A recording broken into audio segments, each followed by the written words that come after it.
getting the black lung, Bob. It's not very well ventilated down there. For Christ's sake, Derek, you've been down there one day. Talk to me in 30 years. Working brain, just willy-nilly. Yeah, perfect gold content. So, okay, now that we're recording, Matt. Oh, hold on. Let me perfectly Run it back. Yeah. Say it again. I love the cover, so I like the cover of the book. It is a good cover. It's a great cover. I'm gonna be honest, I got that I've been drinking, I'm halfway down a bottle of wine, and I got that rosy cheek kind of warm feeling. Hey, it's the Christmas season, baby. So if you have rosy cheeks, does that mean you're drinking a rosé? Oh my god. Oh boy. Okay. Let's calibrate it. Let's dial it in. Starting Rose O'Donnell. Huh? Rosario Dawson would have been better. Hey, speaking of Rosario Dawson, does anyone want to talk about The Mandalorian? Oh, I do. we can't. This is not a Mandalorian podcast. No, it makes it in through the margins anyway. But I know. Anyway, I want to talk about how Matt hasn't watched it yet. Yeah, that I don't understand. Crazy. Who cares? Why do you give a shit? Well, because it's fucking great. It's Star Wars, and you're a nerd. Because it's good. This is the kind of toxic nerd culture I'm talking about. Everyone's like, "Why you didn't see that there was a crate dragon in the episode 2?" Like, no, that's not toxic nerd culture. Toxic nerd culture is when people are like, "Fucking the new trilogy is so bad. What I really wanted is to see the crate dragon rape Rey and then kill her." Yeah. There's true. a different word for that besides toxic. That's beyond toxic, right? Well, yes, it is. It's rape culture. Yeah, it's rape culture. Which is can rape. To add culture to the end of that word is deeply deeply disturbing anytime. It is, yeah. It's a little bit of an oxymoron, which is relates to our literature podcast. There you go.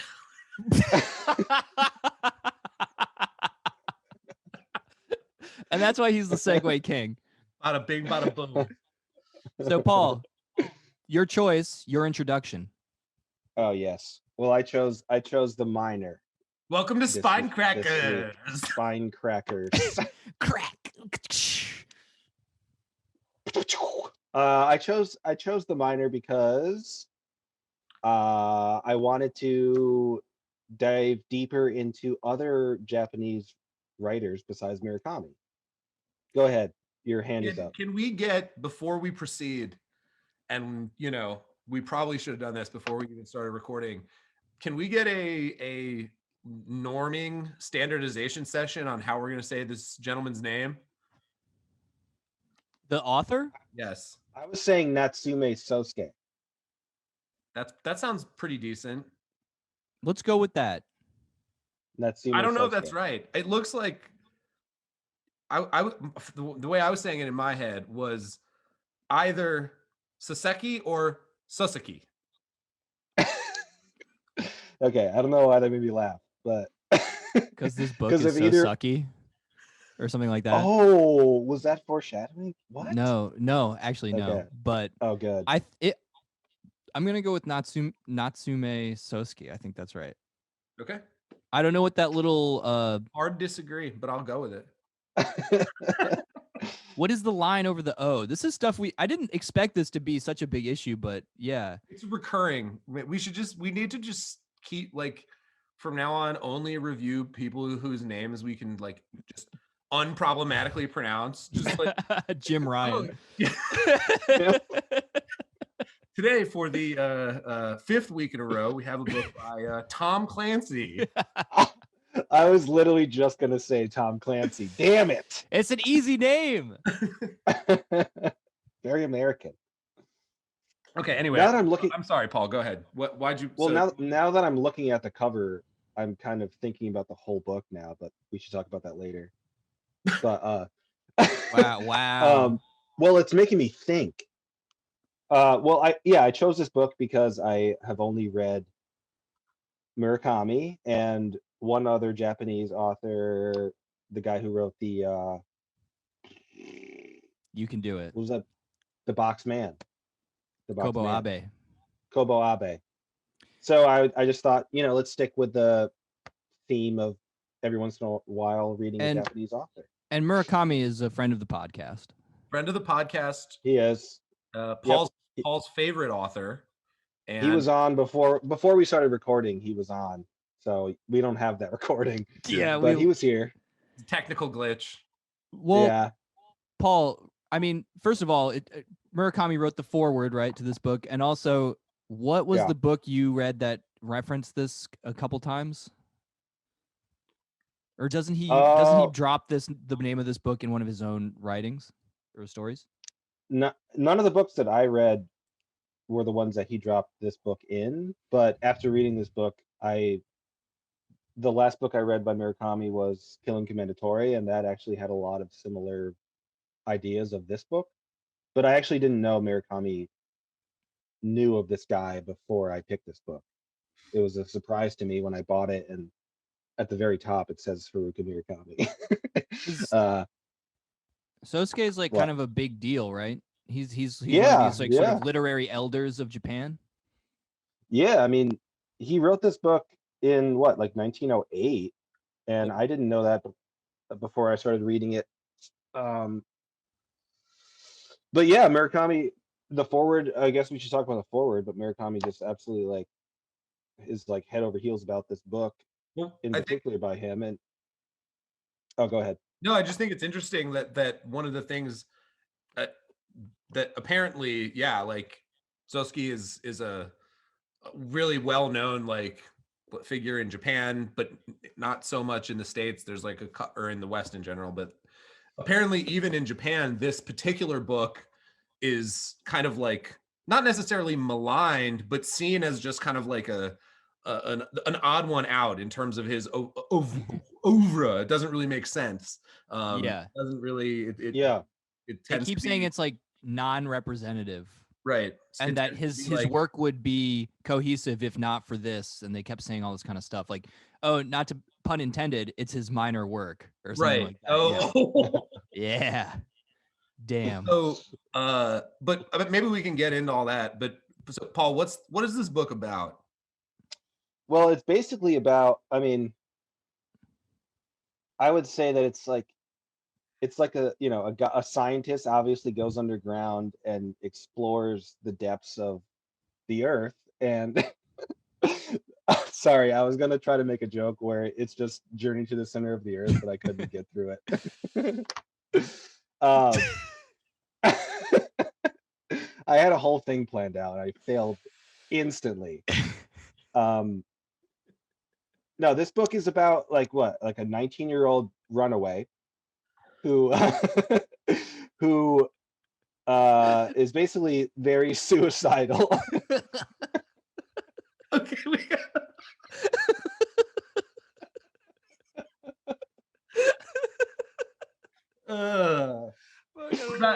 we're not.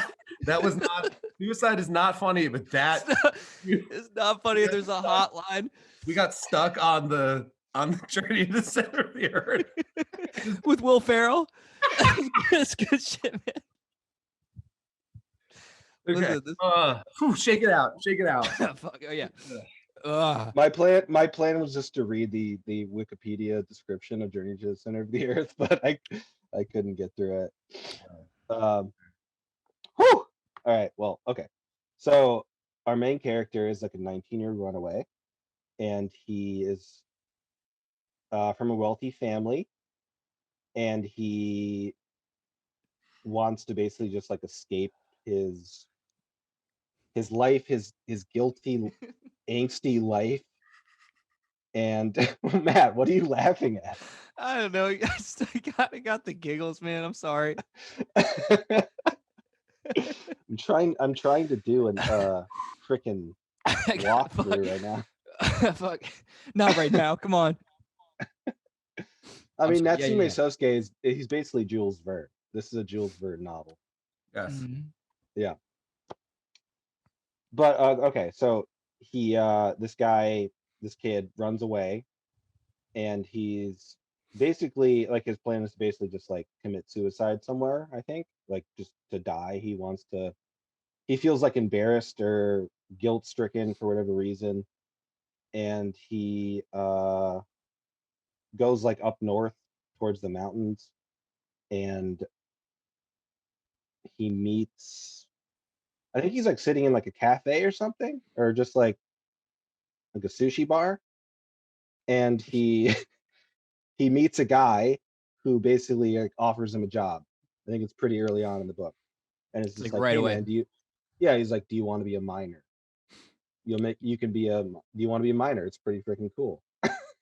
Yeah. And he and he's just like, all right, sounds good. I wanted to kill myself, but maybe this is a better way of killing myself. I think he's actually like afraid of killing himself, and he wants to just like uh live like a shitty life and die in that way, and instead of just like instantly killing himself. Yeah, he talks about it So as sort of like almost like long form, like slow suicide. Yeah, whatever that means. yeah, it was actually, I was actually having some drawbacks to the Paul Auster book that I picked last, a little bit of just like kind of slow death by like not giving a shit, Right. other than like not just committing suicide right away.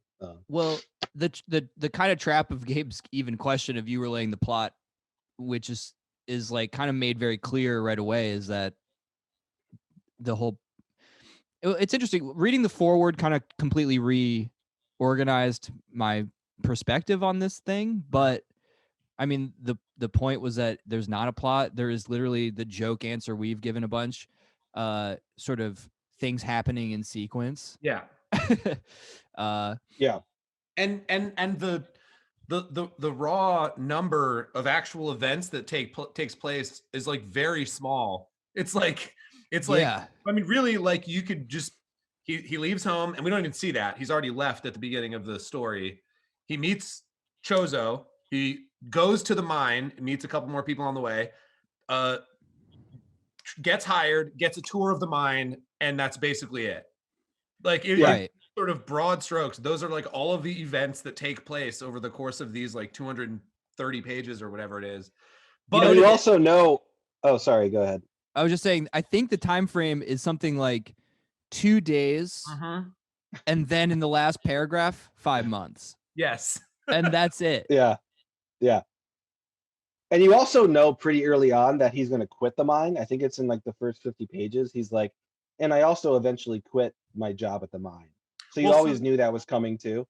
Because the novel is, or I guess, okay, that's going to be a bone of contention. Calling it a novel, but the story, the text is written from the perspective of this unnamed narrator recalling these experiences that he's had from a future perspective. So like we know he's moved on and left the mine and sort of is, still alive and whatever, then writing this story down that we are now reading. Yeah, and I forget what the turn of phrase I heard this from, but just like something about, needing to look at your past self with fond contempt is kind of like the vibe that this guy especially seems to bring to his like analysis of a very like small portion of his life looking back. Well, I mean, I think we should probably talk about it right now. Like the most interesting aspect of the book for me was the interjection of like breaking the fourth wall, basically, right? That's what happens. Would that be what you said? Like he basically like notifies himself as being the narrator, as being like a writer writing this novel, and those interjections were really interesting to me. You guys are looking at me like maybe that's not something you thought of, but what do you mean, or what do you think of that? I don't know that he ever addresses the reader directly, which is sort of like the most like prototypical example of breaking the fourth wall, but he does. He does actually say the word reader at least once. So I thought he was definitely like breaking the fourth wall. He definitely refers to himself often as the narrator and sort of does meta some meta commentary on like, why am I going on and on about this stupid thing? I should stop. I'm gonna stop and then move on, like that kind of thing, like very often.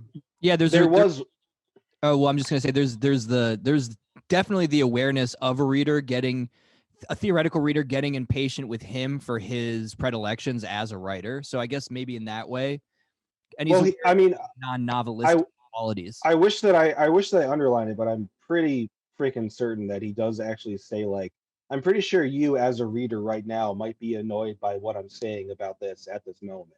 Like he actually Yeah. says something like that. So I don't know. There's like I do not know how to classify this narration style because of that. It was a really unique format for me that I really liked. It was very experimental, and after reading the foreword in particular, I was like, oh, this was a very experimental work for this author. Um, Well, well, you mentioned like the box man, which I also thought of a little bit, basically. But like it's just crazy.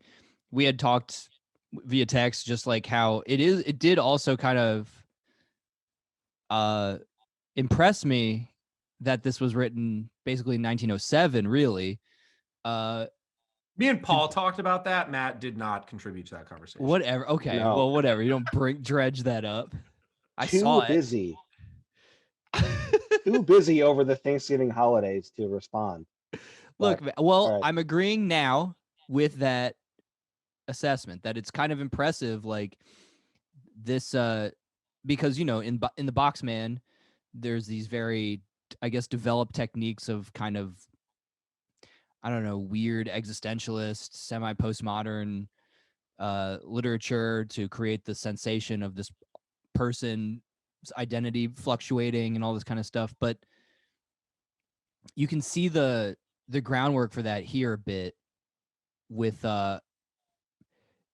this person who doesn't think of himself as a character, which is this idea that he has in his head that does things that cohere, but nothing really like coheres. He's more like this flux or gradation of colors that keeps like going from one end of the spectrum to the next. So it is, I think, like Yeah. it is definitely. I think there are definitely things in the text, and we can talk about this later, maybe when we get into some more detail about the events that happen and the characters. But there are certainly things that I think give away the time period that it was written in. Like there are a lot of sort of like elite, like really like borderline racist and like elitist class Totally. things that happen, and there are things that date the book certainly, but I think like everything you're saying is really true. I was like, just from a stylistic perspective, like, man, this is like it's tough for me to believe that I was impressed, yeah, that it came out when it did and in the sort of cultural milieu that it did. Because when was Beckett writing? Not then. Right, like probably a decade Yeah. later or something. At least. Like, I mean, it reminded me of that kind of thing. These characters that are very overtly not characters in this sort of non-place.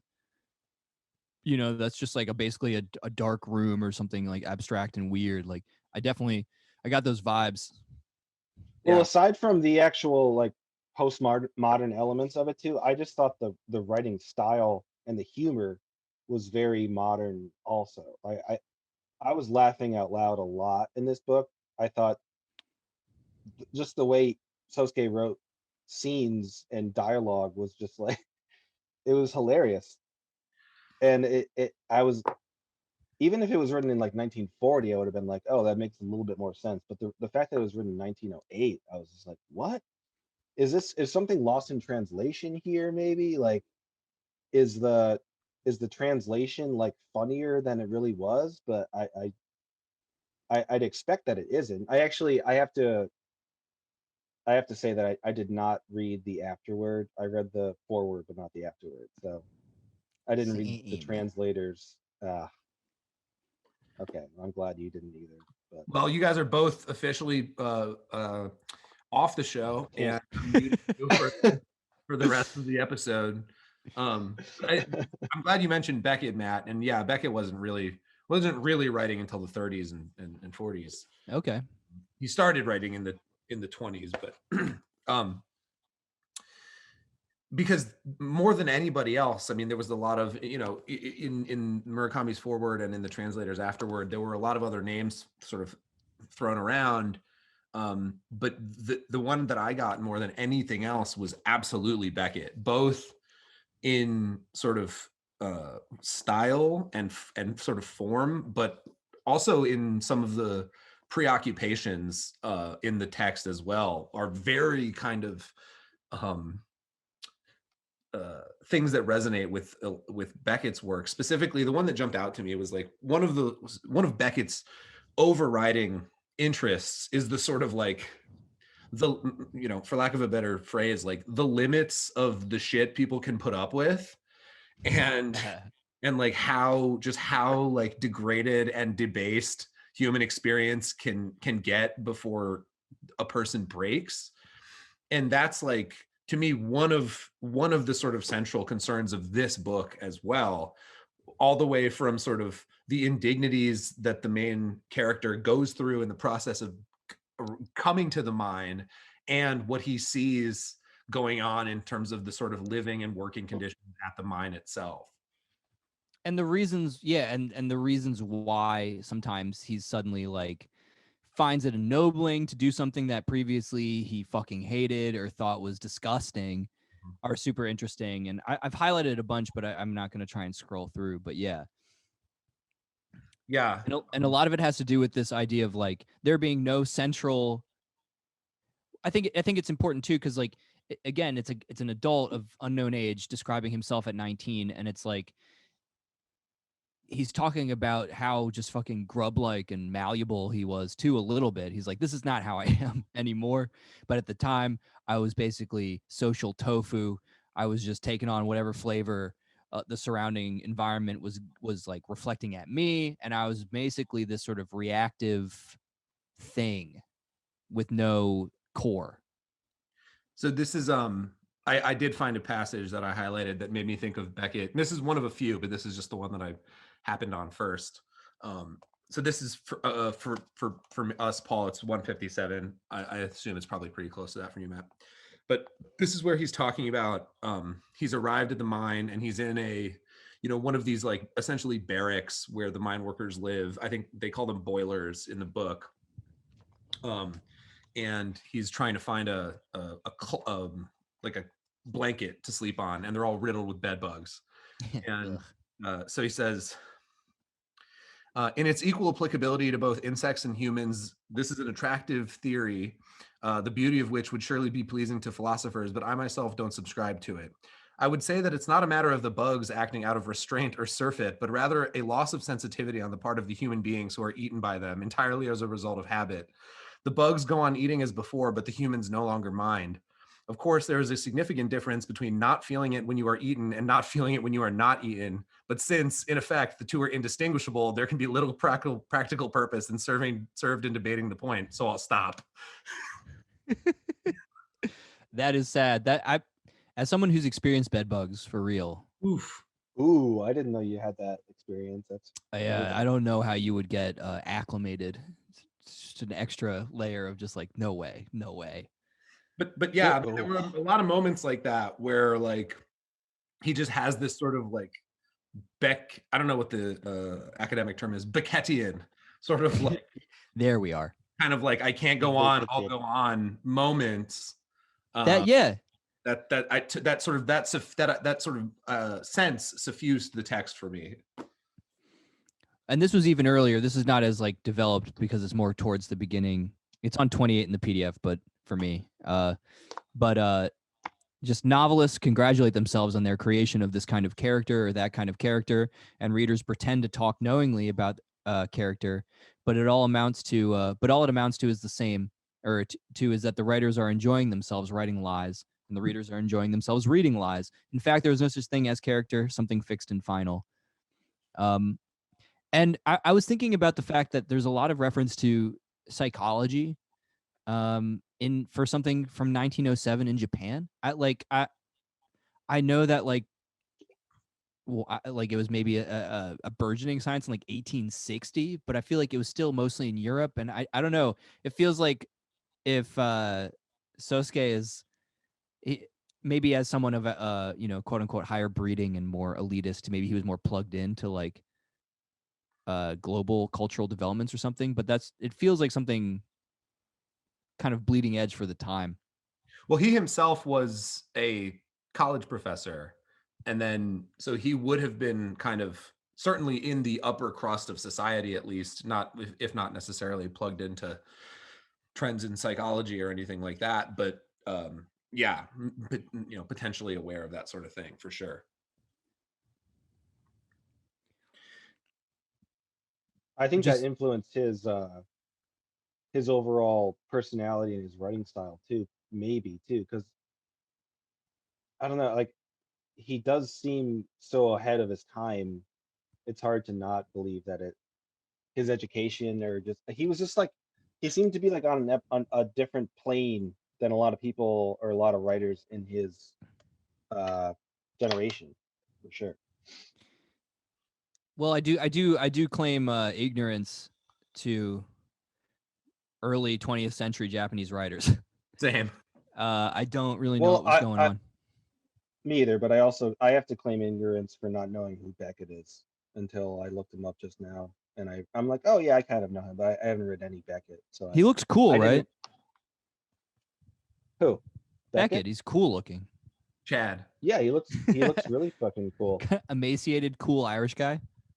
He looks like Anthony Bourdain's great grandfather. Bro, better than food, man. Bro moment.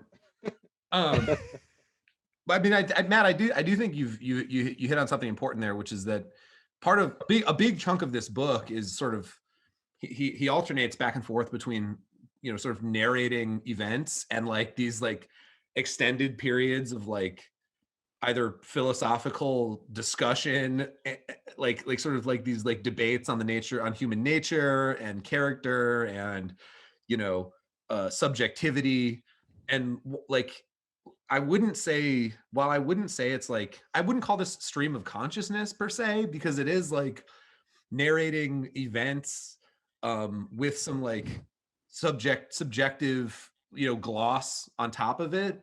It is almost like at points like borderline, I would say borderline phenomenological, where it's sort of describing like in extreme detail the sort of like subjective experience of sensations Am I allowed to say qualia now? Yeah. Yes. Fucking employed it. Or qualia, I don't know. Qualia is the Yeah, it's definitely qualia, not qualia. God damn it. Totally off. Damn it, Paul. Did you Well, here's another little thing that occurs fairly early on. It's just called when the question of responsibility comes up and we are accused of breaking faith, why is it that none of us even thinks to reply, well, that's because my personality is nothing but memory fragments. Mm-hmm. And I was just like, I don't know, just like very quickly, because we're essentially in the author's head thinking about his thoughts as a 19-year-old, there's just that added layer of I don't know, esotericism to the whole thing, and he's just wrestling with this idea of whether or not he's composed of his limited experience plus kind of pragmatic, opportunistic, contextual decision making at any given moment, and there's nothing else there. And I can't tell. What I can't tell is if his adult self still agree, like he's looking back on it, but if he still agrees with that entirely, or how much is him thinking about being 19 and how much is him as himself, the narrator. We really don't get much in the way of sort of his current status. Like he mentions a few times that like, if people from my youth could see me as I am now, they would have such and such reaction or whatever. But we really don't have a sense of like what he's doing, how he's like, what he's gone on to do with his life, or what his current attitudes are.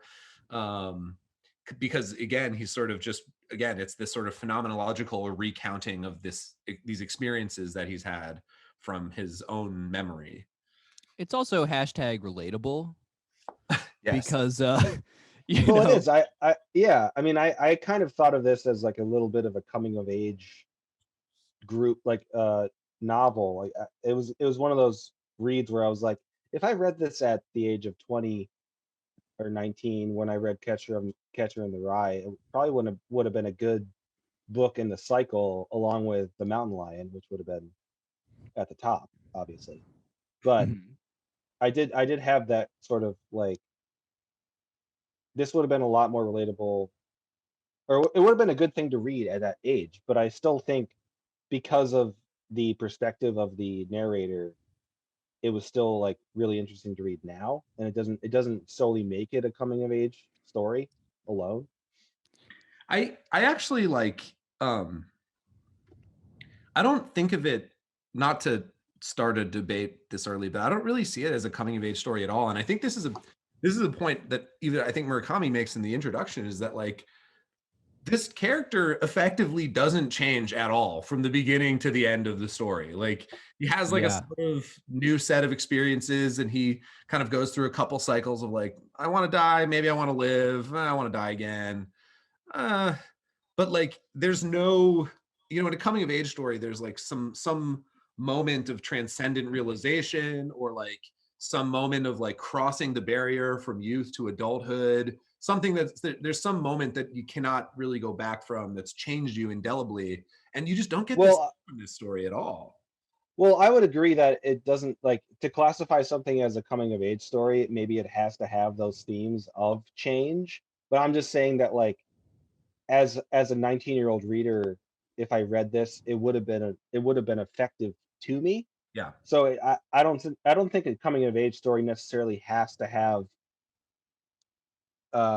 anything other than relatable writing to it. Like, Well, and this, I think also it might be a coming of age story in a roundabout way because the narrator is the adult version of this person, and clearly he has matured and has a more sophisticated outlook on this event. Like, yeah, him as a person did not radically change in the like literal time frame of the book, but like this guy, I mean, it's also it's a little dark in the sense that I feel like he just has a more sophisticated kind of theoretical layer that he can like put over himself and the past events, like anybody, which is more what I meant by relatable. Like just sort of looking back and be like, now I would know how, I have a more cynical eye about this person's motivations, and now I know how to like contend with this. I wouldn't shed a tear for this fucking person, like, but so I think maybe it still counts as Hmm. coming of age,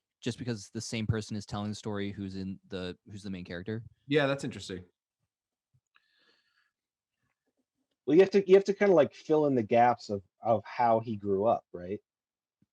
Does that discount it as being a coming of age story just because we don't know how he came of age and what he's doing now? I don't necessarily think it does. I think it's still like, I don't think I would classify this like the top description of it as a coming of age story, but I think I would just say that, like, as a young reader, this would be a beneficial book to read for your psyche, Yeah. especially if you're like a depressed kid. Like, this Yeah. can relate to someone in college who's just like fucking depressed and anxiety ridden and has ever had a feeling about running away. I mean, it's a running away story. Mhm. So Well, it's yeah, related. It's relatable to a youth, but it's also really relatable to someone who's in their 30s or early, like late 20s, like us, or early 30s. it's got that. It's got that. Uh, still, kind of being published, and it's like very prescient I don't know how to phrase this right, but like there's a lot of talk of just self-consciousness and anxiety and not knowing how to contend with these emotions that come from places you don't understand. uh that all feels still highly of relevant now, and is probably even more emphasized now or something.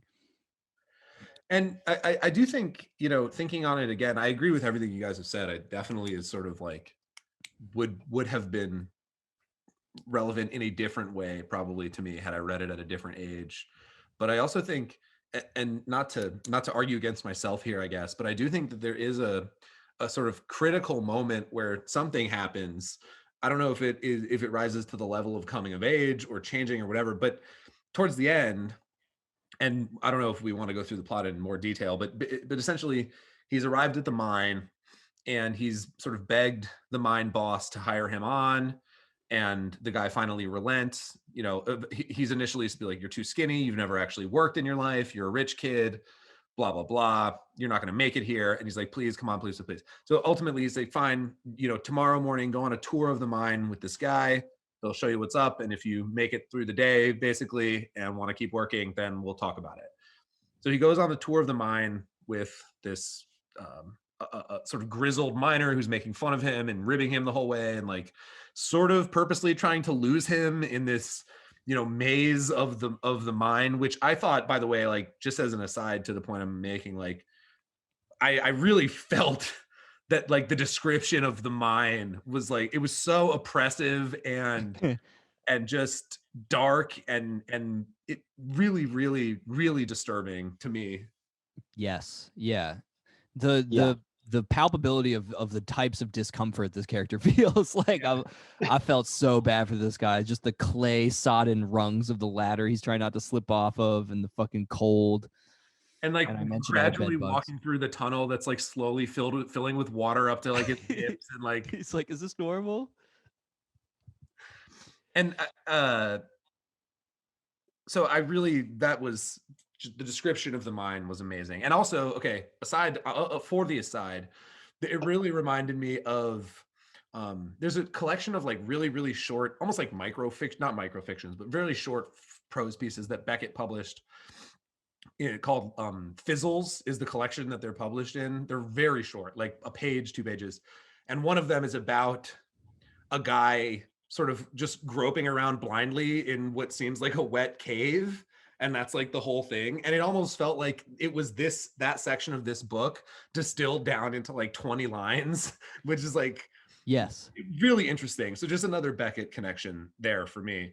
But anyway, so he's down in the mine, and his guide, Hatsu, I think is his name. He loses his guide, and he's trying to sort of has this sense of pride, like, I'm gonna try to get my way out of here on my own. He sees a miner, he thinks about asking for directions, but the guy's like too poor and dirty, and he feels like it would be beneath him to ask this person for directions, and so he moves on. And ultimately he finds Yasu, who is this sort of like sage-like figure working deep down alone in the mine, who happens to be very educated, share a little bit of the main character's like background, and had to sort of, because of circumstances, flee, and is hiding out in the mine essentially because he committed a heinous crime. And that moment, I thought, could sort of rise to the level of that sort of coming of age moment, because basically Yasu, the way I read it is that basically Yasu is just the main character. It's just the main character / the sort of like Japanese national like super ego, like Yeah. you know, telling him like, he says to him like, hey, you should not be down here, you're too smart, it would be a big loss for the nation if someone is educated you like came down here and became a miner. And he sort of essentially tries to talk some sense into him, and so like, and then he starts crying, and and then they just kind of sit there in this weird moment alone deep down in the mine. So I thought that could sort of, I mean, that was an important moment anyway in the story. Yeah, well, I think up until that moment, I was like, okay, so who is the miner? And when Yasu came around, I was like, I think Yasu is the miner. I think he's the actual, like, if the title of the book is named after any one character, it's probably him. And I was also thinking of I don't remember the character's name, but there's a character in Catcher in the Rye where the main character goes and like meets with his teacher late at night, and he's like wearing a bathrobe or something, and it's like this weird, like, almost homoerotic scene. But I was thinking of that scene when he met Yasu, of just like this more deeper connection with an older male character that he can relate to. What is that character is But part of the diocese, and he's like, anyway, yeah. I mean, it's a lot different than that. I thought maybe it might turn into something like that, but that scene where he meets Yasu made me think of, oh, this feels a little bit more coming of age to me. So I think that was a major draw for me when the coming of age description. Well, I took the minor to actually. I know there's a lot of crass jokes about the homonym of minors and minor, but I think that actually is intentional here.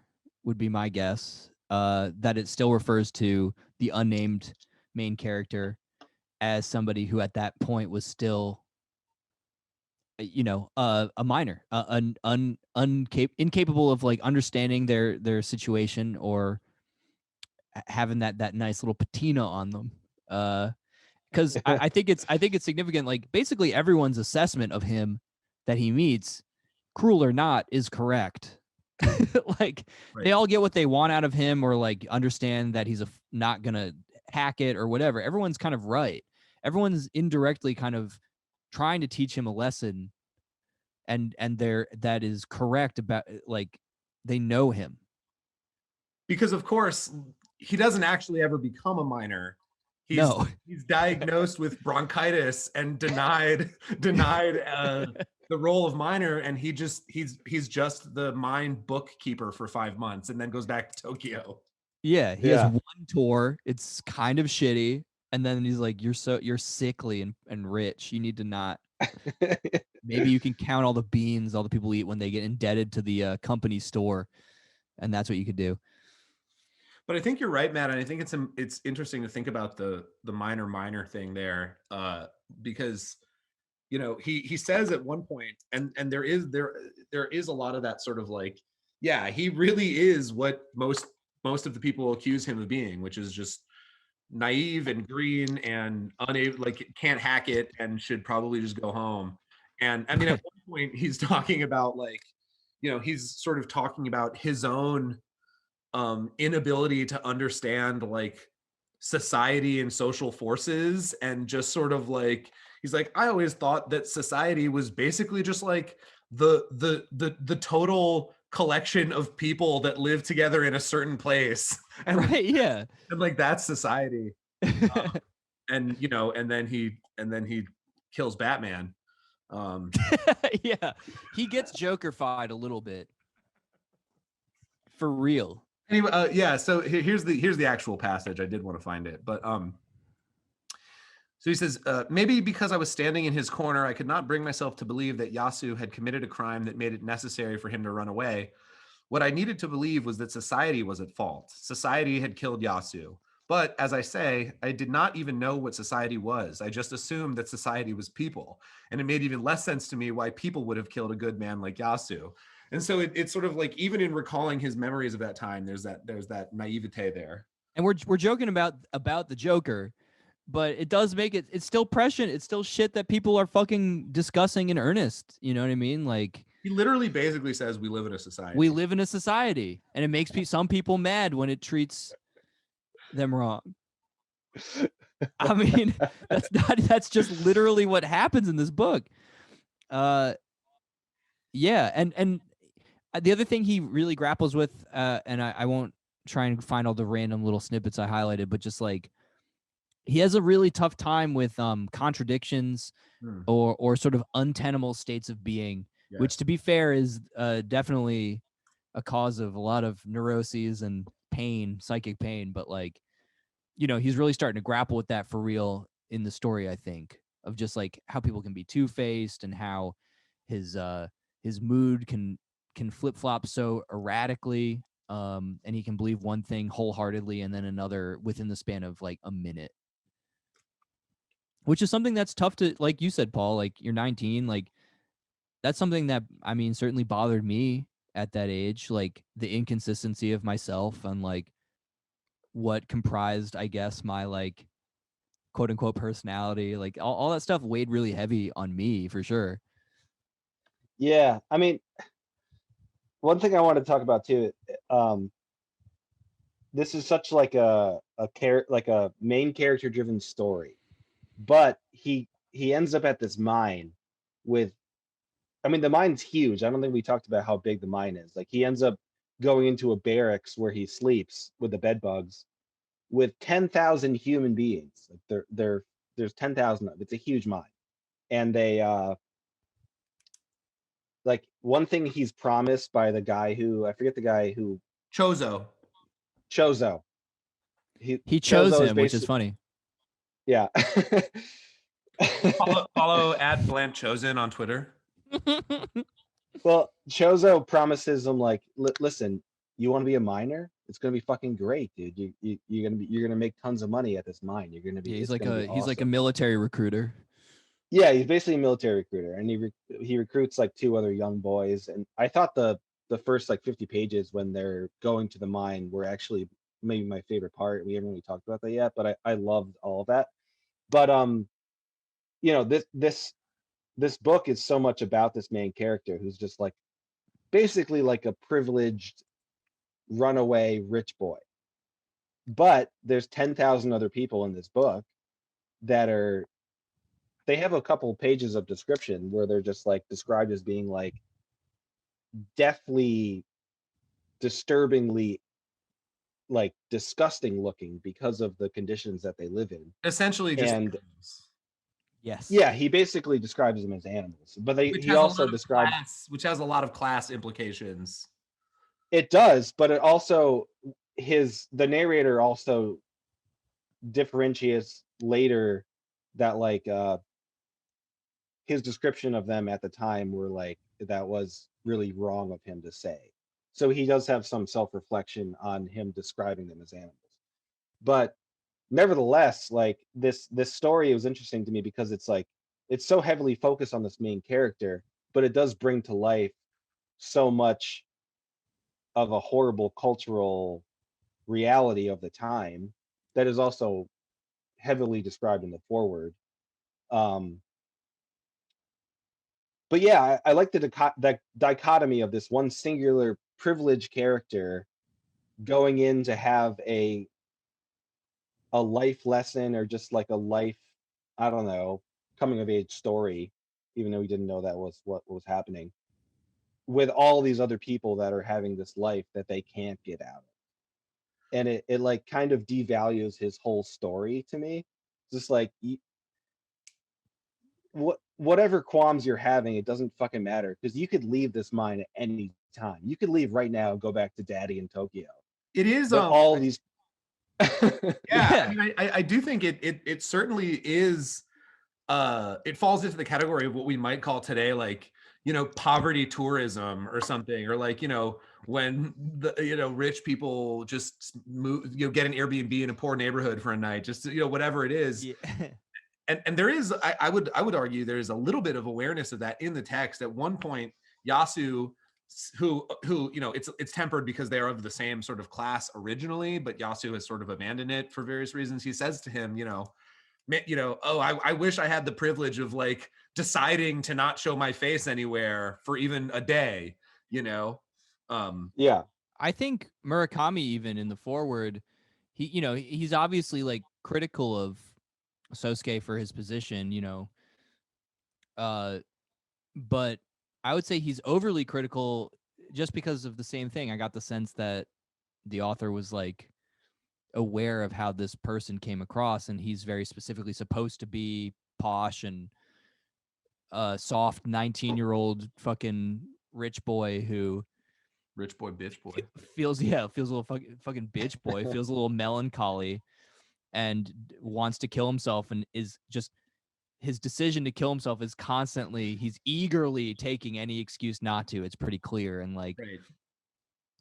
Even when he's thinking about it, he's like, oh, well, now I want it to be aesthetic. I want to like go to like the Kabu, whatever fucking waterfall and do it and stuff. Like and then eventually he just fucks off. He does like 5 months and then he leaves after getting a fucking note from his doctor. It's and he basically does Teach for America and then goes to work for McKinsey. Yeah. And so there might even be like a meta critique there of just like this person, or I don't know, man. It's just like he wrote this little thing, but it's mostly like these observations about a mental state. And the mind just sort of is this metaphor / sort of poverty tourism opportunity to to be with these kind of like salt of the earth degenerates, as he keeps saying. And he literally talks about, oh, I'm and I thought, I think obviously like all of this would have had a different valence and resonance when it was released, but like to me now, hearing him be like, yeah, I'm starting my training in degeneracy, like being here. I mean, it's hard to have anticipated that words. Well, not even degeneracy specifically, but like, just the like, I'm here to like learn and do some training for a little while, and like I can always, this isn't my life, right? The point is like this is never actually my life. Yeah, I'm here. There's always an out. It's always, yeah, exactly. It's always implied that it's temporary. There's always an out. I never have to sort of like reckon with what it would mean to be here every day forever. Yeah, and I think that the two boys he goes to the mining camp with, Bat Boy and Red Blanket. I love the The description new of Marvel Red Blanket. series. Yeah, Red Blanket's so funny. Like he's just Did you read the footnotes? Apparently, Red Blanket is just a synonym for like country farmer bumpkin. Yeah. So just him saying that again, basically. But I love the first time he sees Red Blanket, who is basically just probably like a 12-year-old boy who wandered into whatever Chuzo's town and was just like there wearing a red Blanket. I don't even know, blanket. Michael Jackson's kid.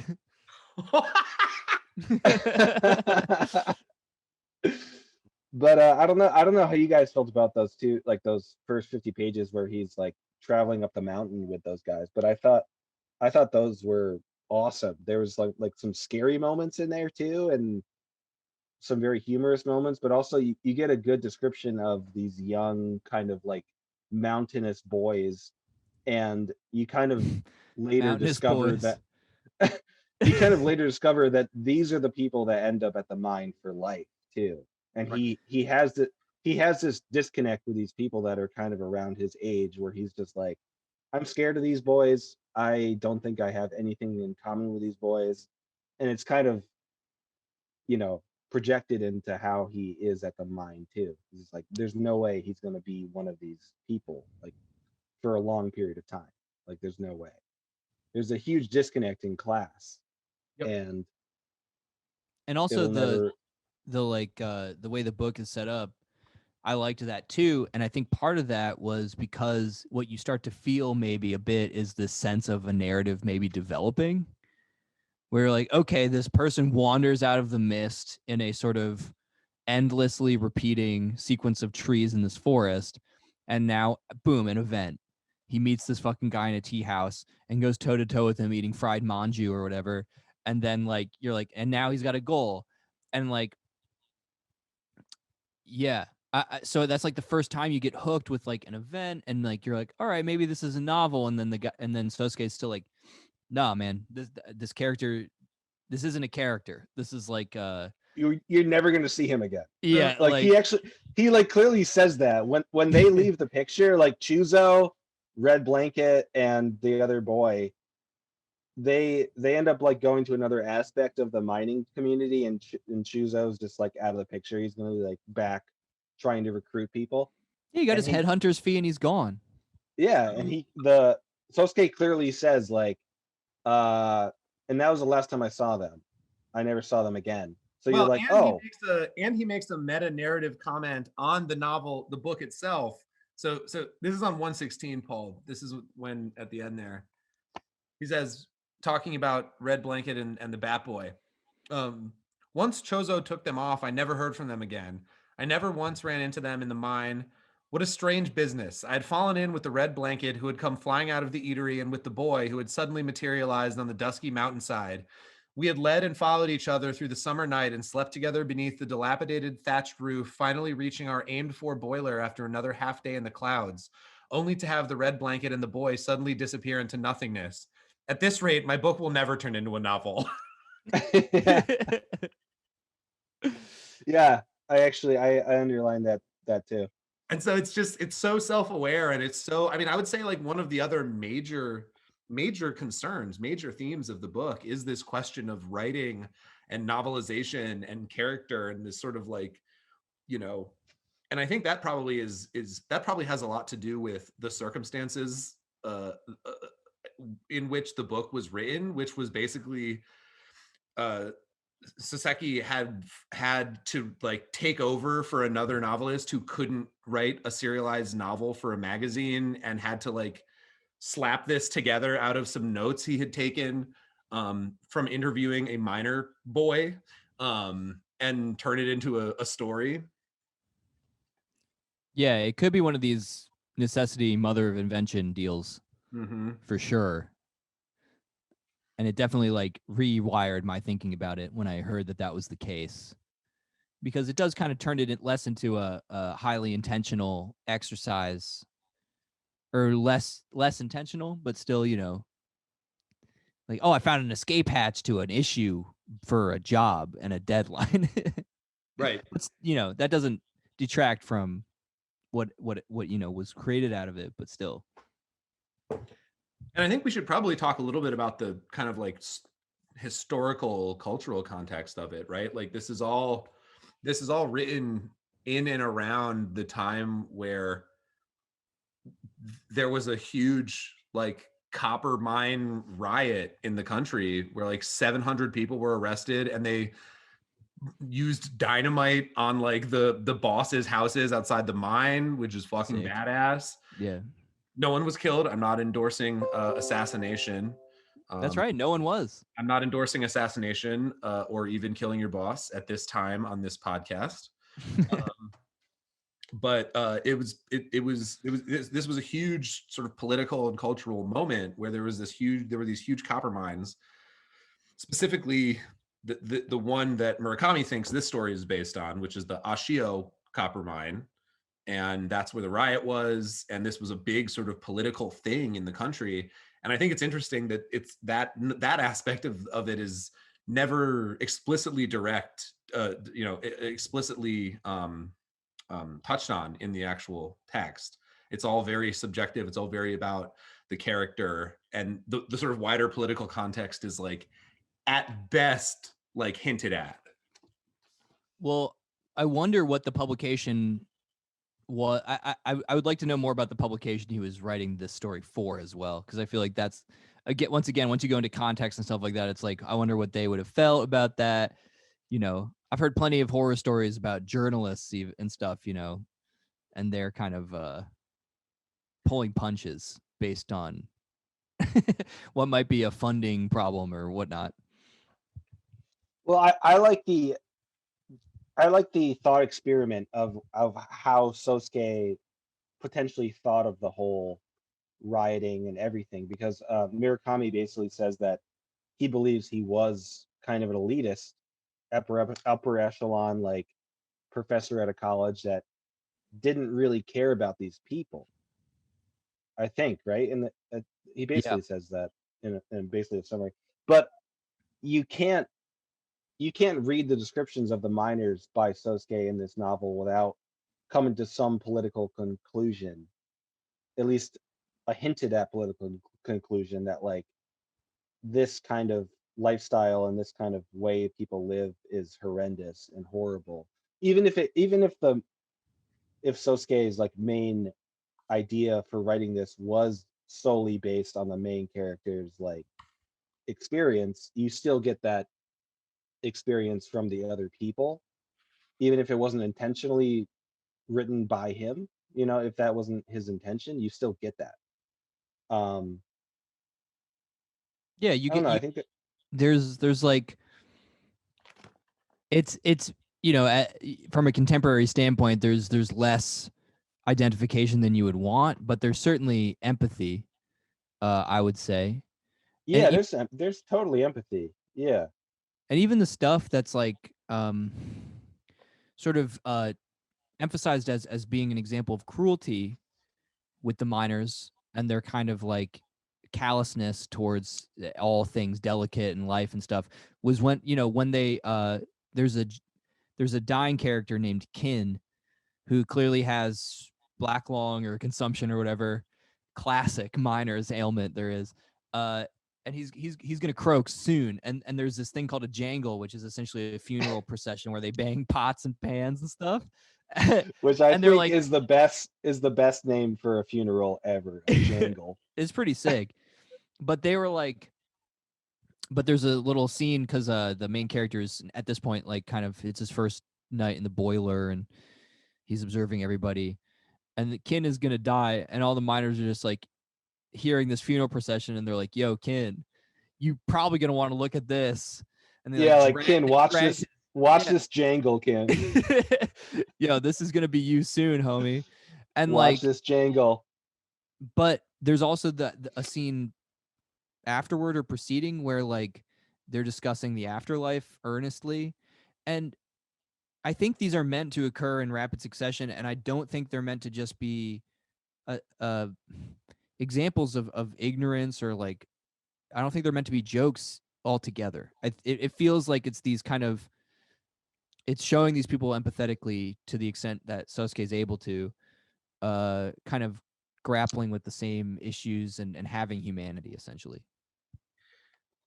Yeah, I think it's it's sort of interesting, like the question of whether or not the miners are viewed with empathy either by the narrator or by Saseki himself is really interesting, because I think certainly like the narrator is quite cruel when talking about the miners generally, Totally. other than Yasu. I mean, like, so like, but even then he has this sort of, like you were saying earlier, Matt, this sort of contradictory experience where it oscillates like wildly within a very short period of time. So right near the end on 231, when he's on his way to the infirmary to get checked out, finally he's walking, and I'll read the paragraph, and then I want to read another paragraph after, just to show the sort of progression, I guess, or oscillation. So the weather, at least, was beautifully clear and bright. Against the mountain walls, which seemed to have been torn out of the red earth, the sun was shining.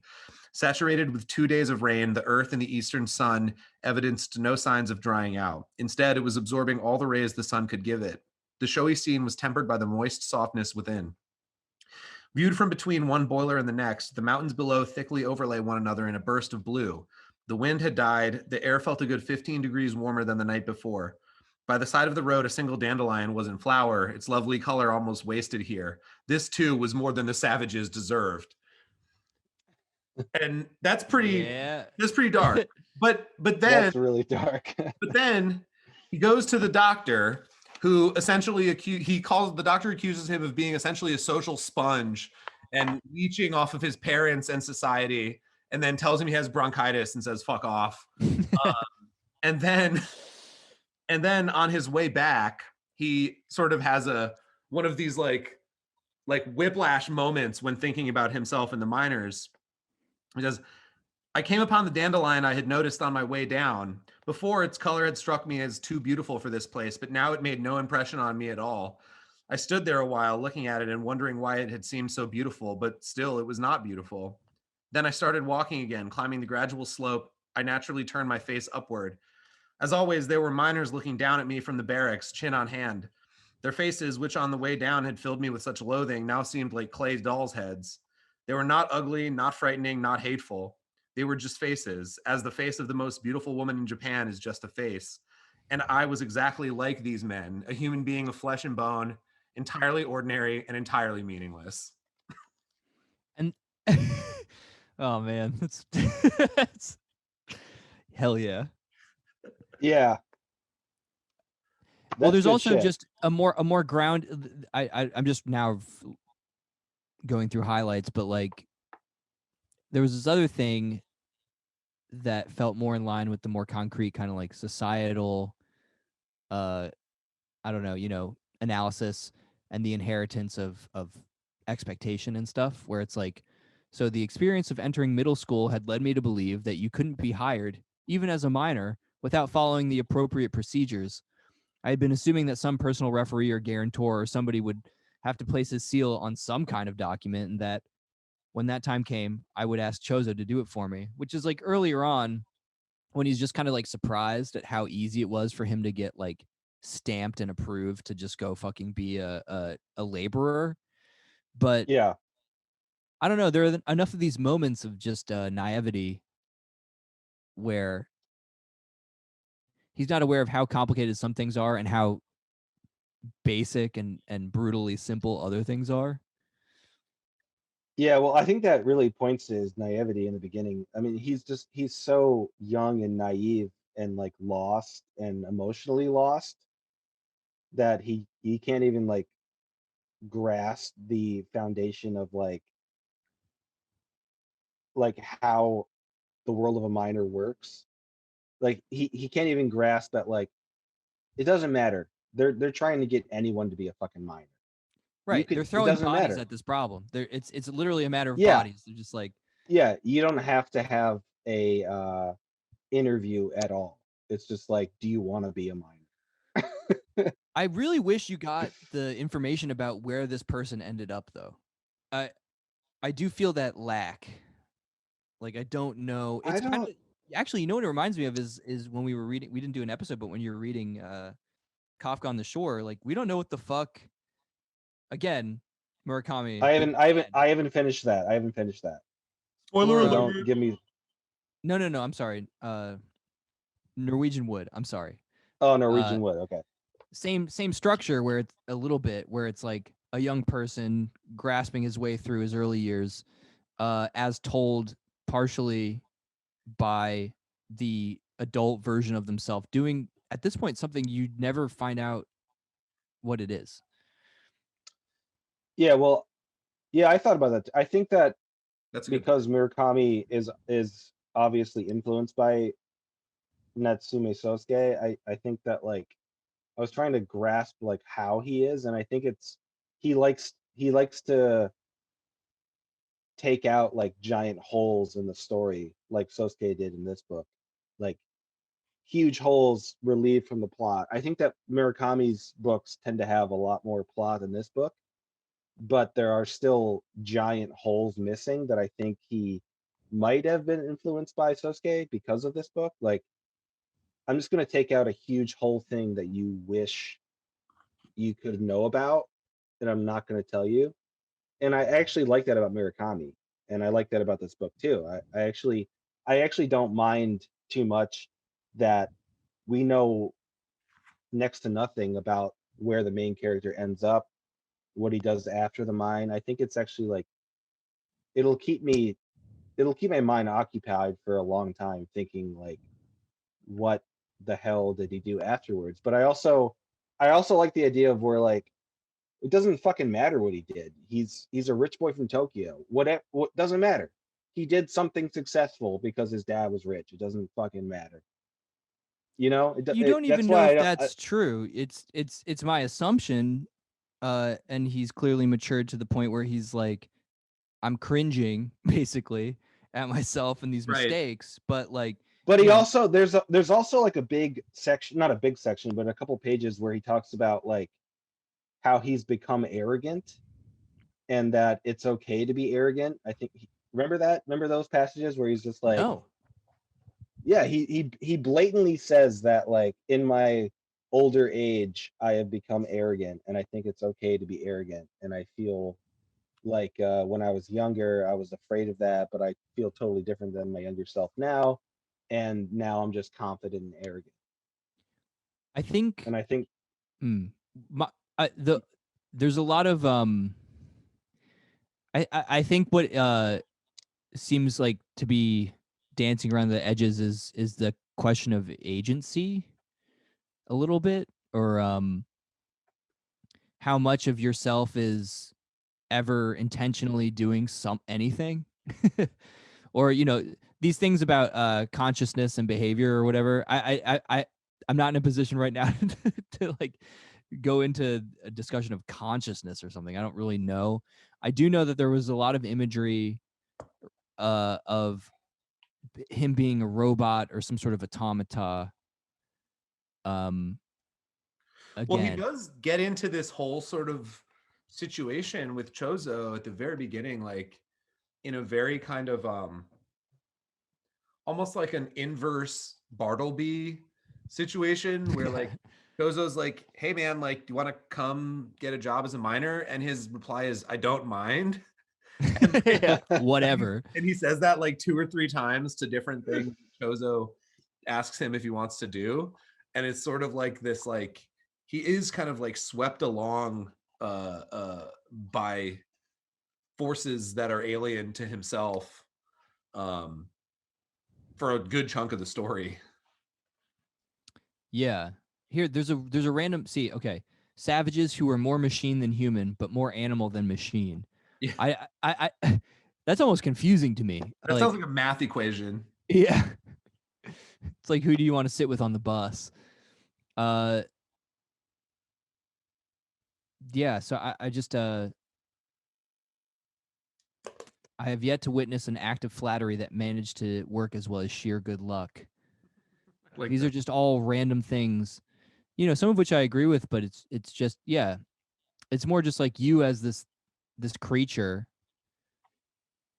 Is this it does class matter? There's clearly elitism and dismissal, but like this person is dealing with the same stuff about himself being an animal or a robot, and then using that same imagery on these people who he considers beneath him, and he's never squaring that, but he is talking a lot about contradictions and untenable notions, and all this kind of stuff is just sort of swirling around here while not concluding, because he's not a character, which is another idea. It's just, I don't know. I think it works really well. Yeah. Yeah, I mean, I think that the idea of meaninglessness was a big theme in this book for me. And Gabe, what that last passage you read about like him kind of feeling this like connection with the miners because he had this moment of feeling meaningless himself, and then like every other character feeling meaningless to him as well. I don't know. The whole the whole notion of that theme felt really, really extremely dark to me. That like he felt like his role from Tokyo as he is coming to this mine was just totally meaningless, and these people that he meets are also meaningless, and he had this like overwhelming notion that like the whole system or the whole world was meaningless. Uh 19. that 19 years was old. yeah, it felt very 19 to me, but I don't know. I'm not Because explaining myself why too is he well. out there, man? He's out there because what? He cheated on his like approved Appointed. bride. Yeah. It's a girl. Yeah, he's out there. He's out He's there a because SoundCloud rapper. he's tripping off a bitch and he ran away to become a miner because he's a little crybaby who can't deal with his problems. And he's like, I Yeah. don't know what this is this is so intense what's happening right now. I might as well die. I just want to Yeah. fucking die. Yeah. I actually feel like it's almost that like opposite of meaningless feeling that you have when you're that age where everything is so intensely imbued with meaning that it's like this is the only meaningful thing, the most meaningful thing is Right. Yeah. this problem that I am having that I will forget in a month. Yeah, that's a very 17 to 19-year-old feeling. I wanted to read this I don't know passage. about you, but I'm feeling 22. Gonna go work in a mine and maybe kill myself too. I wanted to read this passage because I didn't understand it, and I wanted to see if you guys did. Gabe, it's on 99. Let's unpack this bad boy. It's actually just the Spine last. crack this bad boy. Hell yeah. And that's gonna be a new phrase we do for sure. It's the last sentence of this passage, but I'll read the whole thing. Okay, so it says, whenever I recall those days, along with the memories comes the conviction that I was the most obedient, dutiful person imaginable. It has even crossed my mind that the way I was then is the way soldiers always had to be. And this has brought with it the realization that if one is able to ignore the use of an object, one is also able to forget the use of an object. And that last sentence to me, I'm just like, what does that fucking mean? I'm sorry, what page did you say that was on, Paul? It was on 99. And the last sentence again was, and this has brought with it the realization that if one is able to ignore the use of an object, one is also able to forget the use of an object. Oh, yeah. Okay. So I actually think I highlighted that paragraph, but in a different part. I highlighted the lines above that. And I think those lines are pretty key to understanding the part that you just read. So, so What did you highlight? So for context, this is when they have to stop for the night to stay in this person's house that Chozo knows because they won't be able to make it over the mountain that night if they try, and they have to wait until morning. And so Chozo says, I'll read up to where Paul started. To me, he said, you'd never make it over the mountain if we tried crossing now, kid. We'll stay here tonight. Everybody come inside. The moment I heard this, my passivity blew apart and the flesh sagged on my bones. Not even with this barn staring me in the face had the thought crossed my mind that spending a night here could give me such relief.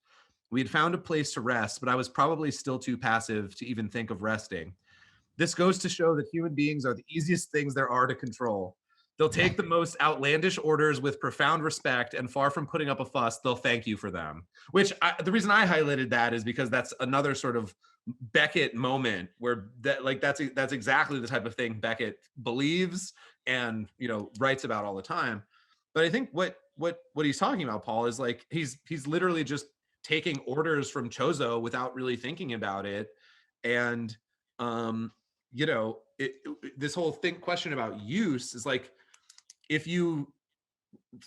I think that relates back to his thinking about human nature, right? Insofar as human nature implies a certain type of like Aristotelian teleological like use for being alive or for your life or for humanity. If you can get to the point where you can ignore that, where you can ignore what you're supposed to do with your life, who you're supposed to be, et cetera, you start to forget it and can you become malleable and you become this sort of like formless clay that can be shaped by other forces. Right. There's the meaning. Yeah, the solidity and meaning of something starts to leave it. Right. Which is once again, yeah, like a theme that runs the whole, like a vein of ore. How much did you guys love? I don't think I highlighted it, but I loved Yasu describing himself as like, no human being should ever smell like copper. And I smell like fucking copper. Yeah. I thought there were some really beautiful passages there too. I mean, throughout the book, really, but particularly like. Oh, I got a good one for you guys. Please. I highlighted this one. Felt very Beckett to me. Go on. Stop saying Beckett. I don't know who he is. Well, I will not. Wise up. Get with it. This is when he's climbing those like 15 ladders to get out of the bottom of the mine. But it just says hands and legs moving hands and moving legs invisible, groping to live, living to climb.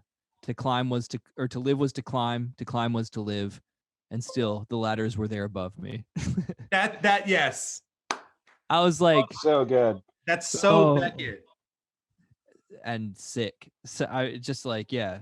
And I can't go on, I'll go on. Yeah, exactly. I remember that line. I absolutely loved that. And I just feel like there's so many moments in the mine. Here's another one. This is when he's talking to Yasu.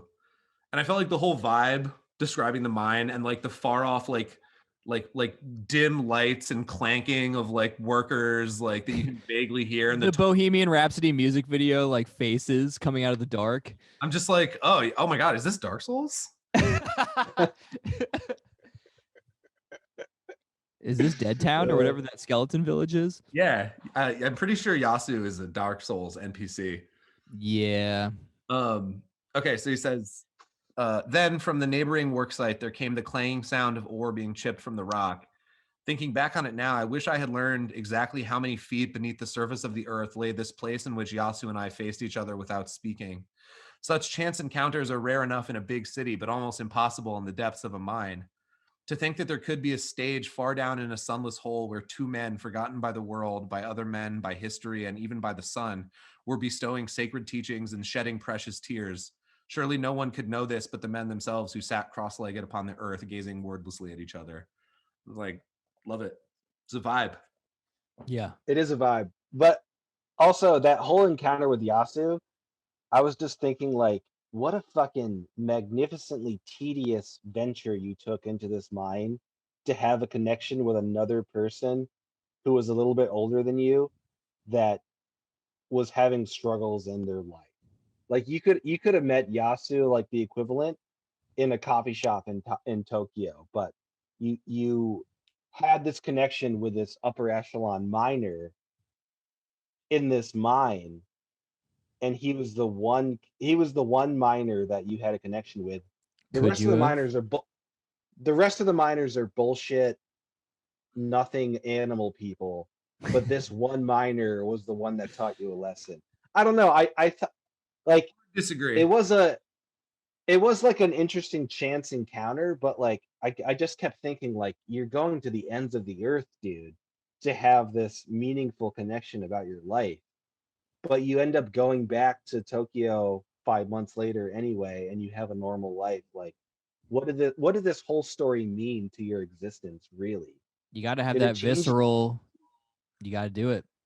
It was. I mean, I'm not saying it wasn't interesting and unique and cool, but I'm just saying that like, what did he actually learn from it, really? Like the Well, that's the connection he whole had. point. Like, did this guy change at all, or did it just feel like some profound moment to him? And ultimately, he just winds up, like Matt said, like just fucking off after a few months, and then becomes a kind of bitter old guy who views the whole affair as deeply cringe. Right. Well, here's a description of part of his experience with talking to Yasu is, since he was such a gentleman, I wanted to be as much of a gentleman as possible, fearing that if I weren't, I'd lose face. And there's a lot of this like there's always this constant repetition of like him just mirroring whatever the fuck person and their attitude is, which is why he's just a tofu guy. Like he's just like, Well, Fun. it's worse. yeah, It's he's a worse than sponge. that though.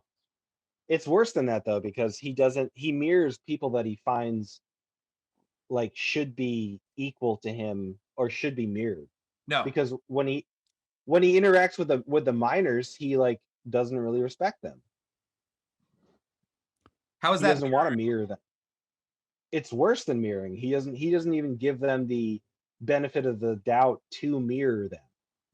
Yasu is Dark Link in the Water Temple, and you have to meet him and fight him, and he is you, and he mirrors your every move before you can progress and leave the temple again. Yasu is Dark Link. Right. And so who created which All right, I'm gonna go to the bathroom. do we fill you with too much to think about? Dank knowledge. I have to go shit out all of these high level ideas. Hey, listen, Link is Japanese, so it's all. Oh no, that edit that out, Come on, raw. bro. Although it would be more appropriate if Dark Link was in the Fire Temple, but Hey, I wish Dark Link was in Dark Souls. Dark Souls for Dark Link. But I don't know. I mean, I do think that the more, I mean, obviously I think his relationship to the miners is complicated, but I it felt pretty clear to me that Yasu is supposed to be a sort of like forward projection of who he would become, and therefore essentially a stand-in for him.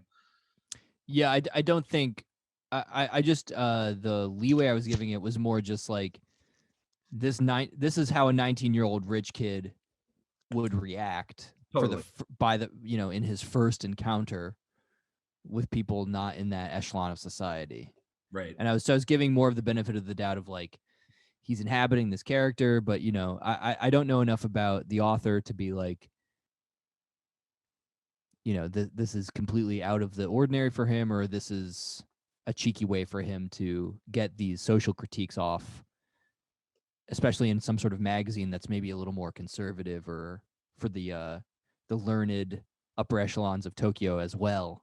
And they would be pissed if he was like super pro, you Miners. know, Ashio Mine Union or something. Yeah. Yeah, that totally. And to be fair, I don't know anything, and nothing is really, they don't really say anything in any of the supplementary texts about sort of the nature of the publication. I think that's a really interesting question too, Matt.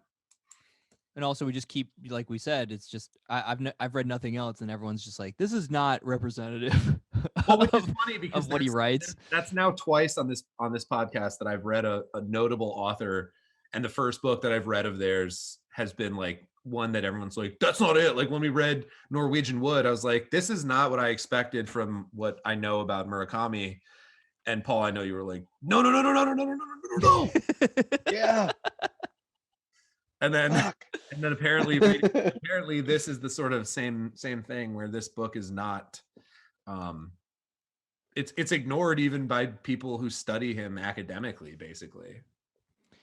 Which is actually, I think, is like a bigger contrast between like Norwegian Wood and the rest of Murakami's publications. I think this is probably like a much bigger dichotomy. And that kicked him off, right? What? That book's like the opposite. That's like what launched him into stardom. I'm actually not sure. I think he had a really slow start, like build up. I don't think that like Norwegian Wood set him off. I think he had some short stories that actually, like, he was already on his way. But I think Norwegian Wood might have been his like third or fourth novel, so he had some mystical Murakami novels before that.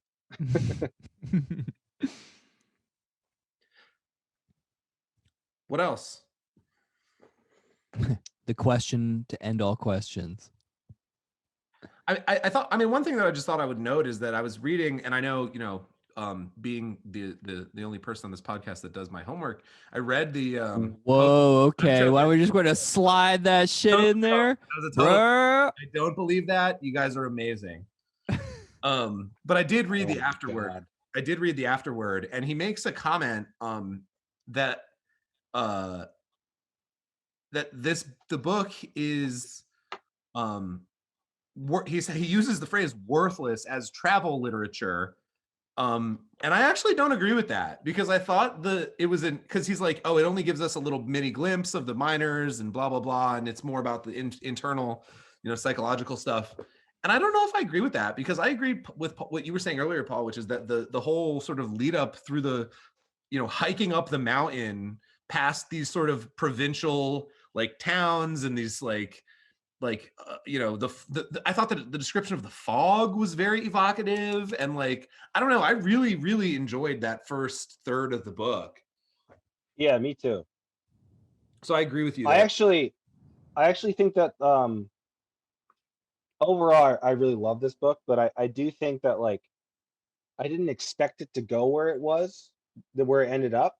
And I think that like the first third where he's traveling and then he gets to the mine section is very long, and I thought there was going to be like another third to the novel maybe. And there really isn't. It's like the first third is him traveling to the mine, and then it's just the mine. Because there's so much detail at every point. Yeah, and there's really just 2 points, really. It's just like him going to the mine, and then he's at the mine, and then it's over. It's like a 2-act structure. And I feel compelled to just read the last paragraph. Of course. Okay. I think we all highlighted that probably. Does anyone else? Matt, do you want to read it? No, you're better. I don't know if that's true. So all right, so this is the last paragraph of the story. The next day, I took my place in a corner of the kitchen and went through the motions of keeping the books. Suddenly, the miners began treating me differently. Now, instead of despising me, they went out of their way to butter me up, and I promptly started training to be a degenerate. uh, uh, I think that might be a typo. Later, the mine's rice and the bedbugs ate me. Every day, procurers would show up from the towns with new pigeons, and every day they'd bring more kids. I used part of my monthly 4 yen to buy the kids sweets. Later, though after I had decided to go back to Tokyo, I stopped doing that. I performed my duties as a bookkeeper for 5 months. Then I went back to Tokyo. That's all there is to my experience as a minor, and every bit of it is true, which you can tell from the fact that this book never did turn into a novel. Which in itself as a kind of final even sentence, I think is kind of interesting and correct a lot of the time. I'll just flat out say it's one of the most bizarre endings of a book I've ever read.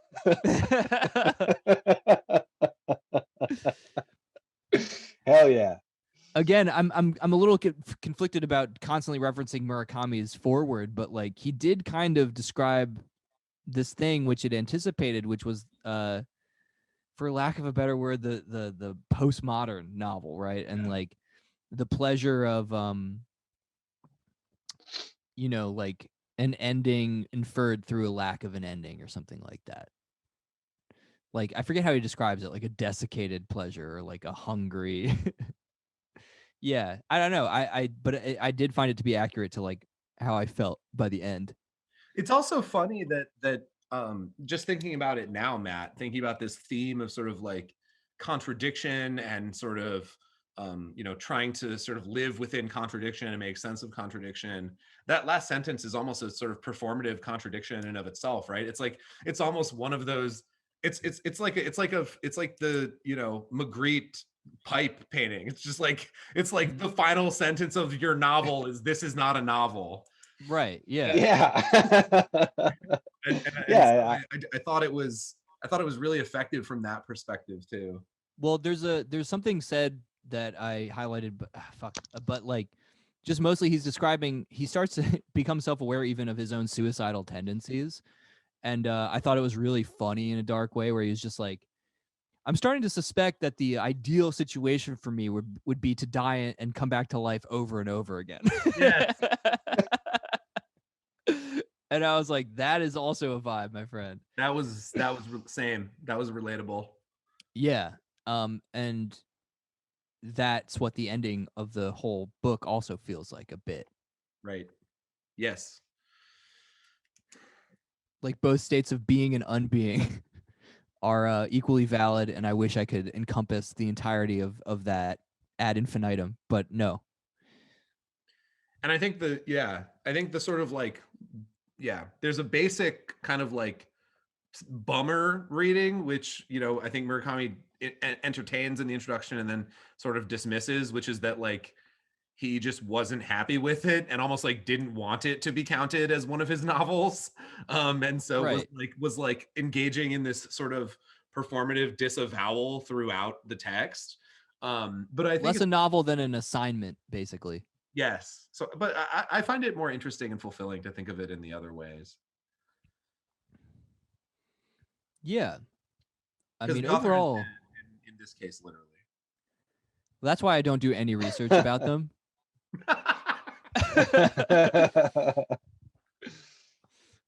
Well, Did you guys think it was funny? Like I actually thought like the writing style and his dialogue was hilarious. Like especially in the first like third of it, I thought that it was really funny.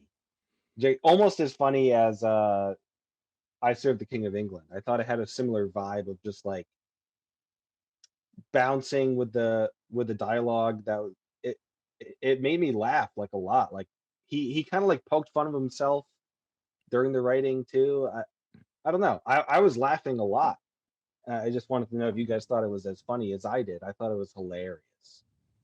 Hilarious is a stretch for me. I thought there were a couple funny moments, but I mean, I don't know. I didn't think it was like a comedy. I thought it was pretty funny, Paul. There were definitely some like absurd funny moments, but I think the best I was lolling at the like in particular, I suppose, like the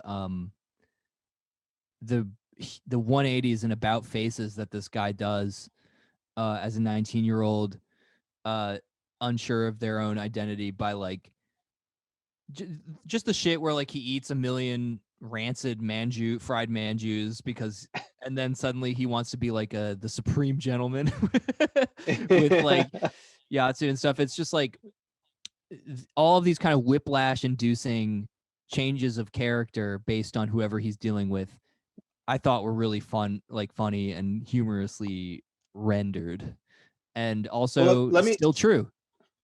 let me read. Okay, because I have it highlighted, I'll read when he's talking to the doctor who's examining him at the end. This wasn't even like one of the funniest parts, but I thought this was funny dialogue. The doctor says, "Occupation? No particular occupation. No occupation. How have you supported yourself till now? My parents have done that. Your parents. So you've been sponging off of them? Yes, I guess so. So you're a sponge. I didn't reply to this. Take your clothes off."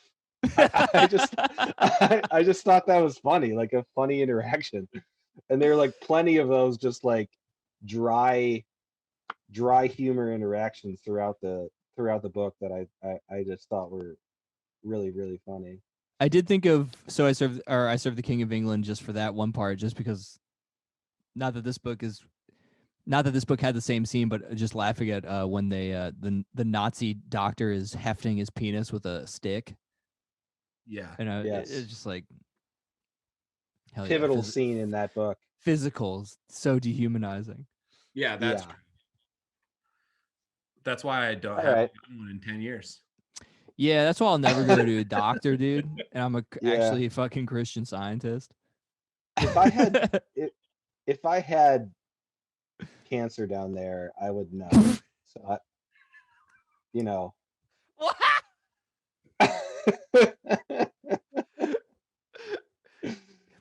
You're telling me I have cancer in my freaking no spot? Well, guess what? Not dealing with it. I'm sorry. How do I not know? I have polyps where? Nah, homie. You need to Paul, shut up. Look who's dying then, I guess, huh?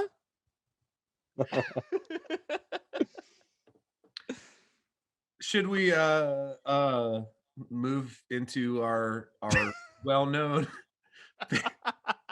fan favorite segment?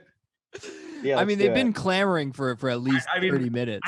I'm literally getting hundreds of live tweets every minute to get to the segment already. That's what we got to do it. People what they want. People are just tweeting you like the John Williams soundtrack right now. That's right. Yes. And he did the theme.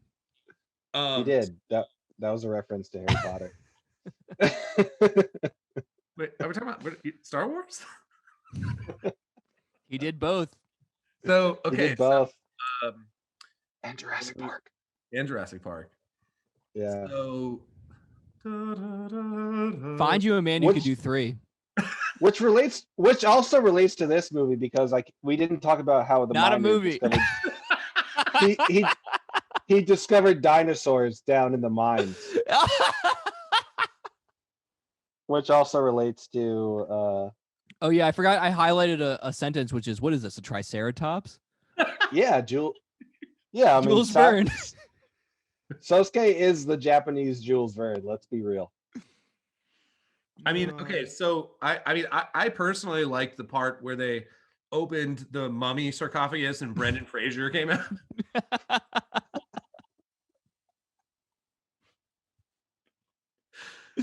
And he's like, "Did you roll a 5 or an 8?" And it was actually Robin. Yeah. And it's Jumanji. Come on. I love the part where Brendan Fraser said, "I hate mummies." I like the part where he said, "Get these motherfucking mummies off my motherfucking head." I like the part where the main character was like, "I want to kill myself," but then he was like, "Somebody stop me."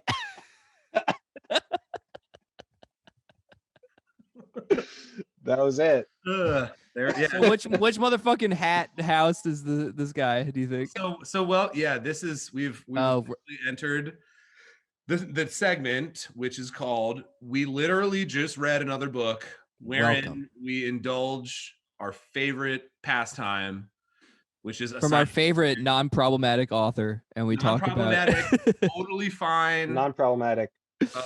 not a hideous lunatic. J.K. No. Rowling, great series of books, Harry Potter, and we assign the characters in the book we just read to Harry Potter houses via the Sorting Hat official method. Right. So there's not. I don't think there's a ton of people here. I think Luckily, really to there's do. 3 or 4. I would say 4. So So we got to go with our main man first. he's a fucking. I mean, I want to say he's a Hufflepuff. Yeah, that was my instinct. He's like the worst type of Hufflepuff, which is just tofu bad. Right. Loyal to whoever comes strolling along his like line of sight, basically. And just like needy and over like clingy. I disagree. Hard to disagree. Although we do have the question of what is this man now who is Exactly. that's a big recounting these question. experiences? But like we I also think said, we're he's a not s- trying to do an inside out kind of mixture at any point. So you got to be hardline about your house choice. I think he's a Slytherin. I think Okay. I think he had some Hufflepuff tendencies when he was younger at 19, but because there's the narration when he's older and he's an evil, non-caring fuck, I think he's a Slytherin. I don't. I get where you're coming from. I don't think I know you're putting. It feels like you're leaning really heavily on that like arrogance passage in that assessment. I don't think we know enough about him to call him a hateful fuck as an adult. Right. So I'm just not comfortable going there. I'm gonna Okay. say what's the word? Sort of weathered and experienced Hufflepuff. Yeah. I just disagree. I don't think a Hufflepuff would even leave Tokyo. I just don't think he would have even left. His I think sense you're of duty, way- though. I think you're way off. You think a Hufflepuff would go into the mine and be like, I'm gonna keep going down these ladders and then walk through waist deep in cold water? Yes. I think do you think a Slytherin would do something like that even if they didn't want to? No. Mm-hmm. Of course not. I think he was ashamed of his Slytherinness, but you can be a shameful Slytherin. Whoa. You can What be is a that even? you can be a shameful Slytherin. You can be a rapist Hufflepuff. I mean, it's like two sides of the same coin. No, and don't start throwing that in our face as a way to argue. I'm not throwing it in your face. I'm just saying you can be a shameful Slytherin. I'm It's just possible. saying checkmate. All right. We're gonna go around. Yeah, it's because you just watched that Netflix series, you fucking normie. So we're gonna. So what? The Queen's Gambit's pretty interesting. And the final tally is 2 for Hufflepuff, 1 for Slytherin. So he's a Hufflepuff officially in All right. in Spinecrackers canon. Yes, unless you're a number 1 fan of Paul, and then you'll say yes, Paul's right. And Moon Palace was definitely at least a 4.5 out of 5. So. Well, it's even if we count the number 1 Paul fan, that's only 1 extra vote, so it's a tie. So we're gonna move on. Moving on. Let's talk about Chozo. This seems like a slam dunk to me. He's a Slytherin. Yeah. Any disagreement? He literally just procures feral children for horrible job for money. Yes. Yes. Okay. Let's talk about Hatsu, his mine guide who abandons him in the mine. Hufflepuff. He's a Hufflepuff. He could be a Hufflepuff because I think a lot of his bad treatment of the main character comes from a place of insecurity. But I also think that's a Slytherin trait, so I'm calling him a Slytherin. Yeah, Ooh, but that's not as cut and harsh. dried, but I'm gonna say Slytherin as well. But like, Oh my god. All right. So that's okay. So Slytherin, Hufflepuff. Yep. All right. So then finally, Yasu, easy Gryffindor for me. Really? Hufflepuff for me. I'm gonna go for Hufflepuff. me. Yeah. Okay, why? Because he could have fucking like he said he had 7 years to spend down the mine before his like what I presume rape charge was. I thought it was Right? murder. I thought he said it was Murder, homie. Yeah. Oh, it was murder? Okay. Yeah. So why would only 7 years go by and then his murder was fine? That seems because weird. America is actually an absolute like terrible country, and most other countries have statutes of limitations even for murder. I just like I feel like there was Yeah, murder's something okay. Murder's fine. I feel like there was something there's something left out of his diagnosis, whatever his situation was. I got the impression that he was needlessly, again, the loyalty thing is what really gets me. And it's like he did this thing out of a sense of duty to his girlfriend, wife, whoever, and then is now like taking his lumps in this mine and is now like loyal to the mine, or you know what I mean? Like he's fixated on this. If he was a Gryffindor, he would go find his bay afterwards or whatever. Okay, Yeah. I think no. Why There was not? a sense of like self-punishment associated with him that was very Yeah, Hufflepuff. man's Here's the flagellating thing. himself. Here's the thing. Well, okay, listen. I feel like you guys you're still stuck on this. So for every other house, we're like, okay, we say, Hufflepuffs can commit murder and do bad things. We say Slytherins can be whatever Paul just said, ashamed. Gryffindors can be like, like they're not all just like strutting chads. And I feel like Right. you guys have a little like fixated on literally that all Gryffindors are chads, and I think that's not true. I guess you're right in the sense that like the idea is like committed to doing the right thing at the cost of their own potential That's part of comfort it, or for livelihood. sure. But I'm still And then going he with takes the main character under his wing in a very nice way when he doesn't have to. He says he'll get revenge for him on the mean miners. You're right. That's a Gryffindor. big aspect. That's Gryffindor. that's that Okay. yeah, it's Gryffindor. All right. Wow. Yep. In a court of his peers, he's won, and it's Gryffindor. Nailed it. Fine. You won that round. All right. Put one in the books for Gabe on Harry Potter Sorting Hat game. You Yes. swayed us. I was swayed. I think those are the only 4 that I thought merited a house. Yeah. Yeah, that's really it. Okay. What did you guys think of the book? I thought it was great. I have to go last though because I picked it. So it's Okay. your Yeah. rating. Are we doing ratings right now or just like miscellaneous? Okay, let's do ratings. You ready? Yeah. 3.87. Nice. Nice. Fuck. All right. Yeah, sorry, that's my number. I enjoyed it much more than that. I thought it was like way better than like Norwegian Wood, which I think I gave like a 3.86, 3.47. I thought this was much better than that. For me, this is like a 4.6 flat. Woo! Woo! Yeah. I like that number. Yeah, I'm gonna go 4.52.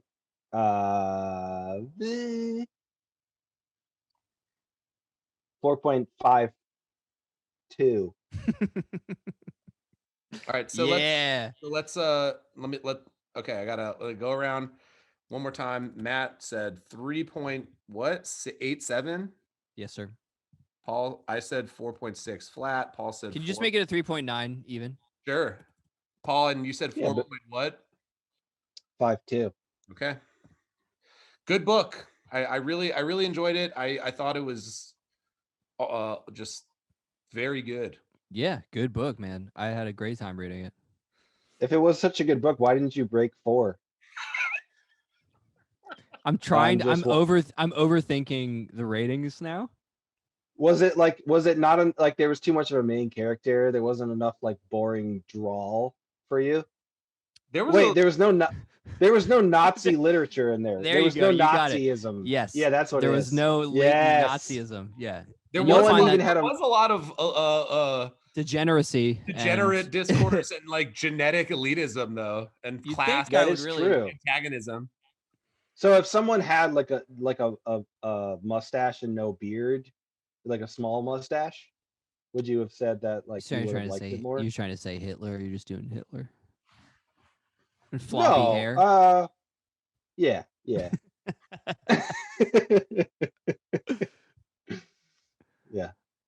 It would break I don't four? know. It would break in four? Like, how would it work if you break it down? It's like 1 is terrible, Well- 2 is like a super mediocre, I mean, 0 is terrible. Like 0 is like 0 is terrible. I wish I had never read this. My life is worse because I read this. Right. What did I give Eameswell game? You give it like a 0.9, like less than 1. Yeah. That's accurate. It No, wasn't a no, zero, no, but that's actually wrong. You gave it, your official score was a negative 1.9. oh, that's not official. If I were to rehash that, it would be like a 0.9, 0.8.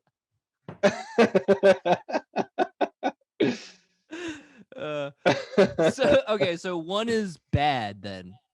Yeah, 1 is 0 very bad. 0 is a net negative on my soul and time. Yep. 1 is bad. Yep. 2 is deeply mediocre. Yeah, I mean, Yeah. I feel like there's so much ratings inflation. We should probably like not be doing this right now. But for me, 2.5 is average. Like, cool. Like, yeah, that's a book I read, and I don't. I guess it makes sense with the 5, right? It's like 2.5 is like deeply normal status. You know, nothing to even scoff at necessarily. No. Like 2.5, not like abysmal. So then like 3 is like good. 3 is good. 4 is like Awesome, very good. awesome, and then 5 is like Life-changing. life changing. Fucking, you know, that's how I'm trying to go by that gradation. Yeah, and like what do we have? The Mountain Lion, we all have 5s for. Yeah. I stand by that. That's a great. Yeah, me too. I mean, I think that That shit was amazing. Like, I don't. Yeah, insanely good. every line was great, and I would also say that The Hobbit was a 5. Right. Slob on my What hob. else? We're still recording, huh? Yeah, we are. Which Oh. we probably should. That's why I was operating on a whole other OS at this point.